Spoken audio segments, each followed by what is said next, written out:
Express, an international courier service.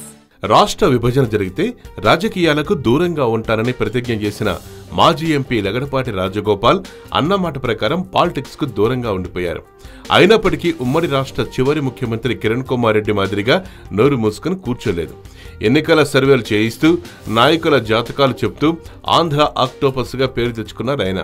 Lagadapati Rajagopal సర్వేలు ఆషామాషి కాదని, అవి నిజమే అవుతున్నాయనే అభిప్రాయం నాయకుల్లో ప్రజల్లో కలిగింది. కాబట్టి ఆయన అన్ని కోణాల నుంచి ఆలోచించి రీఎంట్రీ ఇచ్చే అవకాశం ఉంది. మళ్లీ కాంగ్రెస్ లోనే చేరతారా అనే ప్రశ్నకు మాత్రం ఖచ్చితంగా అవును అని సమాధానం చెప్పలేం.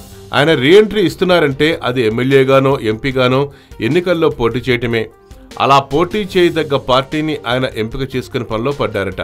ఎన్నో ఎన్నికల సర్వేలు నిర్వహించిన లగడపాటి ఏ పార్టీకి ప్రజల్లో ఆదరణ ఉందో, ఏ పార్టీ ఎన్నికల్లో ఖచ్చితంగా విజయం సాధిస్తుందో అంచనా వేసుకుని గెలిచే పార్టీలోనే చేరతారని ఆయన సన్నిహితులు అంటున్నారు.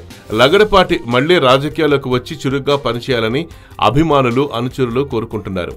టీడీపీలో రాజగోపాల్కు సన్నిహితులైన నాయకులు కొందరు ఆయన 2019 ఎన్నికల్లో రీఎంట్రీ ఇస్తారని, టీడీపీ నుంచే పోటీ చేస్తారని చెప్తున్నారు.